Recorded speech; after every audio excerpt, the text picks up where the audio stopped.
warmer in there. In recent years, they've spread northwards through the country, reaching as far as Suffolk. And I can only imagine that they're suffering there. Well, the RSPB are so concerned about the dark-winged warbler populations in Suffolk and Dorset that they are actually resorting to supplementary feeding. They're putting out mealworms for them. And another bird that they're worried about is the searle bunting. Now, searle buntings don't eat insects, they're seed feeders, but they tend to pick seeds off the ground. Yeah. Of course, it's covered in snow at the moment, so they are finding it very hard to find food. And they're right at the northern end of their territories here in Britain, so they're in a pretty fragile state of fatigue. So again, the RSPB are feeding them in their stronghold in Devon.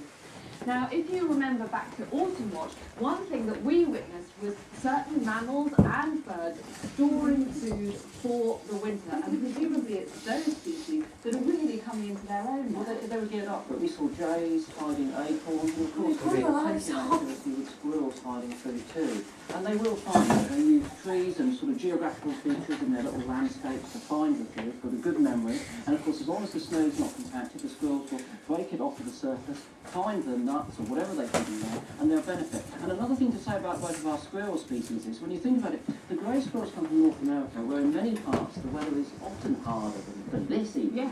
And red squirrels occur right up into Siberia as well. So one thing to worry at the moment, don't worry about squirrel knocking out there, there's all buckets under the ears. These are two species which are geared up to survive winters like these. They should be okay. So they might look sort of cute and cuddly, but really these are the sort of real polar sort of Arctic explorers, if you like, of the animal world. They're going to be fine in this sort of They've made great provisions, and now they're reaping the benefits of their investment, so the strategy is paying off for them.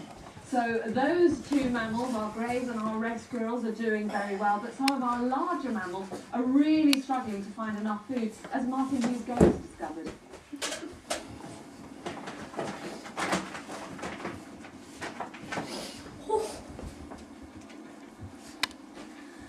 Now, of course, these are a managed herd, they're the lucky guys, but we've seen in Autumn Watch over the years just how much energy deer burn up during the rut.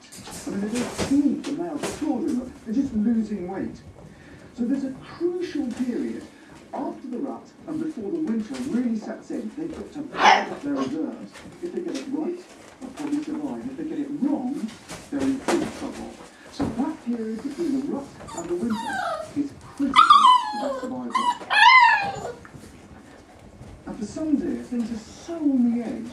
Even the activity of digging down through the snow, you know, they have to break in through the snow to get down here. They can use up more energy digging through the snow, or ice even worse, than the benefit that they actually get from the fodder underneath.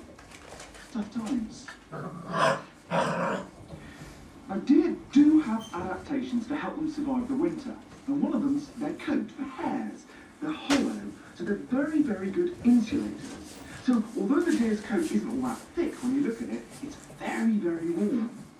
And then there's their whole metabolism. It actually slows down in winter, and that means they don't have to eat so much. Now, those sort of adaptations are great, but they only go so far. And in a really extreme winter like we're having, it's not going to keep them going for long.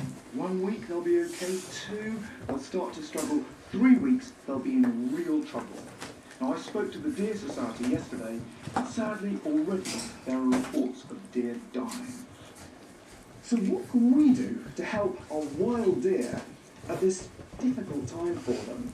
Well, not a lot really. I mean, we can't feed them like we can feed wild birds. But there is one thing we can do. It may do look beautiful in the snow. We may want to take photographs of them, just have a close look. But don't get too close, because the energy that they burn up running away from you or I could mean a matter of life and death. Tough times for those deer. Now, I'm in our local point source news site because we've taken over the whole news area today. And we're trying to keep absolutely up to date with all the things that are going on up and down the country, being in contact with all our wildlife experts, and we've been listening to you, the insights from the blog. You can tell yourself.